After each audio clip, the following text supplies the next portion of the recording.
90s के गानों का जब भी जिक्र निकलेगा तब तब नदीम श्रवण के गानों की बात ज़रूर निकलेगी, क्योंकि ये सबसे ज़्यादा पॉपुलर डुओज में से एक था। लेकिन इस वक्त मैं आपको बता दूं कि नदीम श्रवण में से जो श्रवण है यानी कि श्रवण कुमार राठौड़ अब हम सबके बीच में नहीं रहे।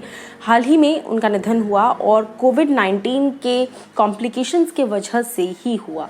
क्या कुछ डिटेल्स है, चलिए आपको बताती हूँ। और बॉलीवुड से किस किस सिंगर ने क्या कुछ कहा है उनके गुजरने पर, किस तरह से कंडोलेंसेस दिए हैं, चलिए वो भी बताती हूँ। नमस्कार दोस्तों, मैं हूँ ज्योति नाहक और स्वागत कर रही हूँ आप सभी का शुद्ध मनोरंजन में। सिंगर्स की कई सारी ऐसी जोड़ियां हैं, चाहे शंकर एहसान लॉय हो या सलीम सुलेमान हो, वैसे ही नदीम श्रवण, ये कुछ ऐसी जोड़ियां हैं जिनका नाम हमेशा एज अ डुओ लिया जाता है। साजिद वाजिद कह लीजिए आप, ठीक है। तो हाल ही में 90s के one of the most popular singers, music composers में से एक नदीम श्रवण में से श्रवण कुमार राठौड़ अब हमारे बीच में नहीं रहे। और वो कोविड पॉजिटिव आए थे और एज भी काफ़ी थी, बट कोविड की कॉम्प्लिकेशंस के वजह से काफ़ी हद तक रिकवर करने के बाद फिर वापस जब चीज़ें ख़राब होने लग गई, एक स्टेज ऐसी आई एंड देन फिर उनकी हालत काफ़ी ज़्यादा बिगड़ गई एंड वी लॉस्ट हिम।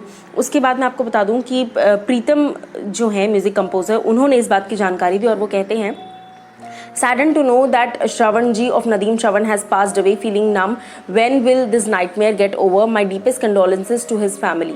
ये उन्होंने कहा। उसके अलावा कई सारे इंडस्ट्री के ऐसे लोग हैं, कई सारे लोगों ने ट्वीट कर कर अपने अपने तरह से इस चीज़ को लेकर सैडनेस जताई। मैं आपको बता दूं कि सलीम सुलेमान के जो सलीम मर्चेंट है, उन्होंने भी कहा, श्रवण भाई is no more, my respect and condolences to his family.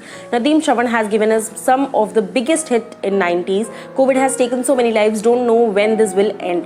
उसके आगे सिर्फ इतना ही नहीं बल्कि श्रेया घोषाल ने भी इस बारे में कहा और श्रेया घोषाल भी कहती हैं, shocked to hear the news of Shravan ji passing away, a genuine humble human being and one of the biggest composers of our music industry, another huge loss in this pandemic. उसके आगे मनोज बाजपेयी से लेकर कैलाश खेर से लेकर कुणाल कोहली, अनिल शर्मा, ये सभी वो लोग हैं जिन्होंने इस बारे में जानकारी दी और इस बारे में अपनी राय जो है वो व्यक्त की। आप लोग क्या कुछ कहना चाहेंगे नदीम श्रवण जी को लेकर, ज़रूर बताइएगा। और श्रवण जी के जाने से डेफिनेटली म्यूज़िक इंडस्ट्री को बहुत बड़ा झटका लगा है, लेकिन अगर बॉलीवुड एक्टर्स की बात की जाए तो अभी तक किसी ने इस बात पर रिएक्ट नहीं किया है। जबकि 90s के जो सबसे ज़्यादा पॉपुलर गाने हैं उनमें से कई सारे ऐसे गाने नदीम श्रवण जी के झोली में आते हैं। क्या कुछ आप कहना चाहेंगे श्रवण जी को लेकर, ज़रूर बताइए हमें कमेंट सेक्शन में।